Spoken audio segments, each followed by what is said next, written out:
Bien, chiquillos, estamos acá con el séptimo básico y lo que vamos a hacer es revisar una actividad anterior.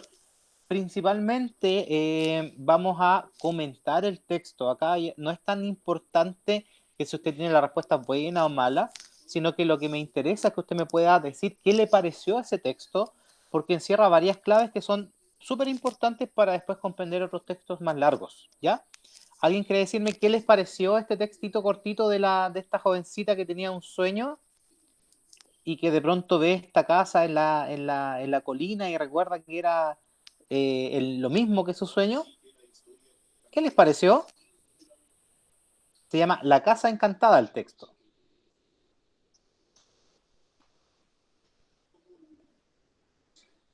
¿Quién lo leyó de acá, de los que están acá presentes? ¿Qué les pareció así como en términos generales? Bueno, bueno estuvo. Ya, ya. ¿Le sorprendió el final? Sí, un poco. Ya, yo creo que por ahí va la idea de este texto, que es el final lo que más a uno lo sorprende, porque ahí uno entiende cuál era digamos, las señales o todo lo que está, todas las pistas anteriores, como que ahí cobran sentido, ¿ya? ¿Por qué se acercaba? ¿Por qué desaparecía? ¿Por qué despertaba? Y finalmente se da cuenta de que todo lo que le pasaba a ella en realidad no era un sueño, pues, ¿qué era lo que le pasaba?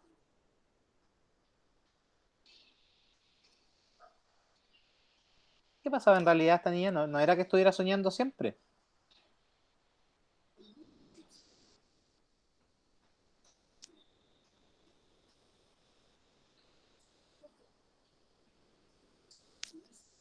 Voy a ir como pregunta a pregunta entonces.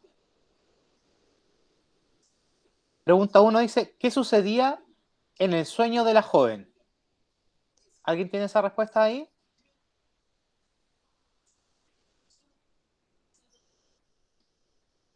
¿Cuál es la respuesta uno que ustedes pusieron ahí?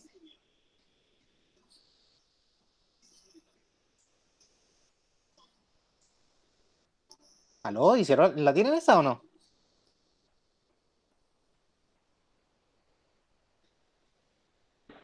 Profe, ¿puede repetir la pregunta? Es la pregunta uno que aparecía en el texto. Dice, ¿qué sucedía en el sueño de la joven? Es la página 87.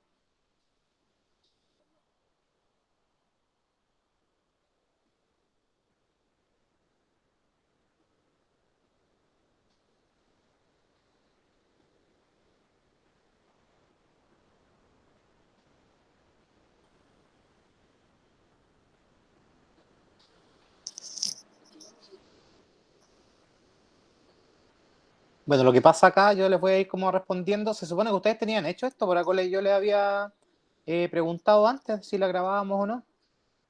Subía por una colina boscosa, a través de un sendero, hasta llegar a una casita blanca. Le abría un anciano y justo cuando iba a conversar con él, se despertaba. Eso es lo que ocurría. Que en el fondo es un resumen de lo que ocurría casi antes de que terminara el texto. Después, ¿en qué momento específico terminaba el sueño? Lo acabamos de decir, justo cuando comenzaba a hablarle al anciano. ¿Ya? Esa era como la respuesta. Eran respuestas muy breves en general las que aparecían acá. ¿Por qué crees que el sueño finalizaba siempre en ese momento? ¿Ya? Aquí lo que debería haber usted como puesto en su respuesta, si bien aquí hay muchas formas de explicarlo, es que en realidad ahí implicaba que ella se enteraba de que era un fantasma.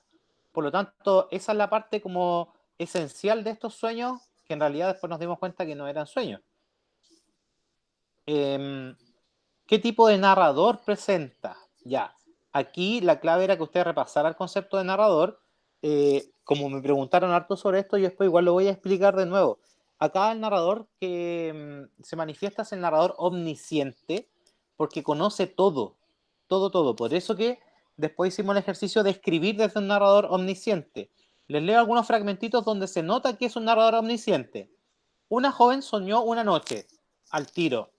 ¿Por qué? Porque el narrador sabe lo que soñó esta persona, que caminaba por un extraño sendero campesino que ascendía a una colina boscosa cuya cima estaba coronada por una hermosa casita blanca, rodeada por un jardín, incapaz de ocultar su placer. Fíjese, aquí está el narrador sabe que siente placer, llamó a la puerta de la casa, que finalmente fue abierta por un hombre muy, muy, muy anciano, con una larga barba blanca. En el momento en que ella empezaba a hablarle, despertó. ¿Ya? Después dice, permanecieron tan grabados en su memoria. Ahí, en esos detalles, se nota que este es un narrador omnisciente porque lo sabe todo, incluso lo que piensa y lo que siente.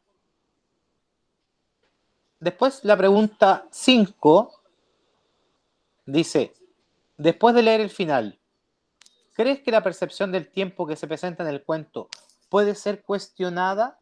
Esta es una pregunta súper interesante porque acá la idea es que usted pueda darse cuenta que el tiempo cuando están narrando va variando. No es como el tiempo de la vida cotidiana en que todas las horas van unas seguidas de otras o los hechos están relacionados unos con otros. Acá lo que usted debió haberse dado cuenta es que este sueño, este cuento tiene un carácter cíclico de etapas que se vuelven a dar, se vuelven a dar, se vuelven a dar. Y el tiempo de esa manera está como repetido o se va repitiendo todo infinitamente. ¿Ya? Porque podríamos pensar que después la niña se olvida de esto, de que le dijeron que era un fantasma y se vuelve a quedar dormida y vuelve a soñar lo mismo y a nosotros nos genera la duda de que si es verdad o es sueño. Después dice, al comienzo de la lectura, ¿creíste que el texto creaba un mundo realista? ¿Por qué? Acá la idea era que usted supiera lo que ya habíamos estudiado antes, los mundos realistas. Los mundos realistas son los que reflejan la realidad tal como es, ¿cierto?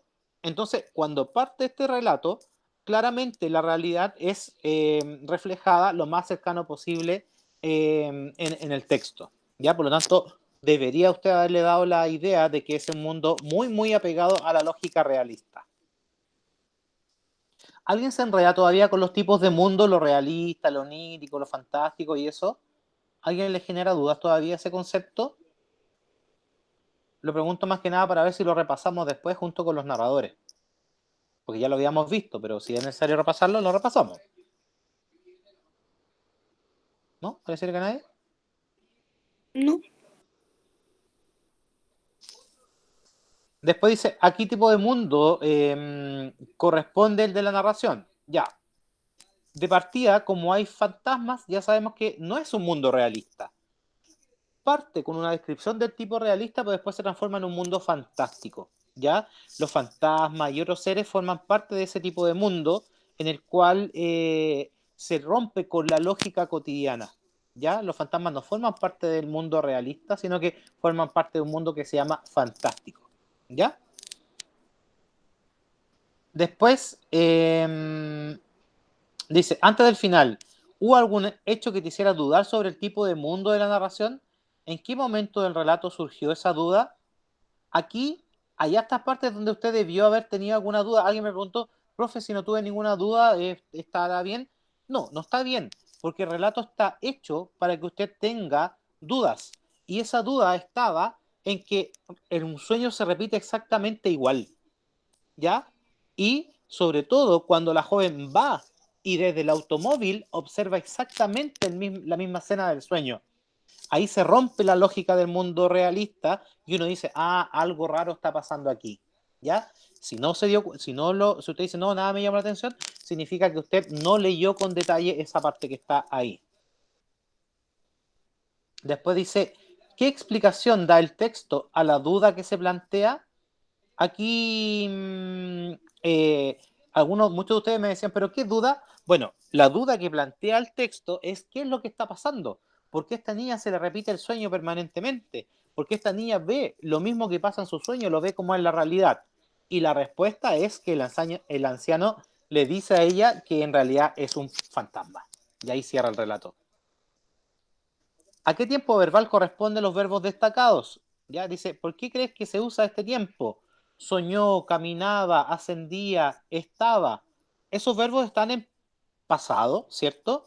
Soñó es el pretérito perfecto, es decir, la acción fue en pasado y ahí quedó. Caminaba es el llamado pretérito imperfecto, que la acción se realiza en pasado, pero no se terminó. ¿Quién me podría decir caminaba en pretérito perfecto? ¿Cómo se dirá caminaba en pretérito perfecto? Recuerden que soñó era pretérito perfecto. A ver si lo toman la lógica ahí.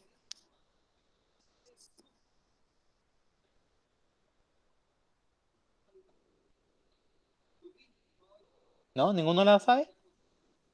Caminaba imperfecto, caminó sería. ¿Ya? Después, ascendía, imperfecto, estaba imperfecto. ¿Y por qué se utilizan en pretérito perfecto? Perdón, ¿por qué se utilizan en pretérito? Porque el relato está narrado en pasado. Esta es una historia que ocurrió hace tiempo. ¿Ya? Y la pregunta 11, que la voy a repasar acá. Escribe un artículo para un diario escolar sobre un sueño extraño que hayas presentado o inventa uno si es necesario, ¿ya? ¿Qué es lo que más me voy a fijar yo si usted cumple con la parte de escritura? ¿Ya? En la misma página, ¿cómo se llama? 87, perdón, dice, expone un suceso extraño que provoca dudas, ¿ya? Esa, yo tengo que, cuando lo lea voy a darme cuenta si está ahí o no. Recuerde que esto está en su autoevaluación, usted debió haber mirado esto para darse cuenta si las tenía buenas o no. Se describe claramente el suceso, yo tengo que entender clarito lo que le pasó. Y se provoca un momento de duda en el lector. En alguna parte yo tengo que decir, ah, claro, esto es raro. ¿Ah? Yo venía caminando, de pronto volé para el techo. Ah, eso es raro. ¿Ya? ¿Alguna consulta, alguna duda respecto a lo que acabo de explicar? No. ¿No? Ya. Entonces vamos a cerrar nomás esto de aquí.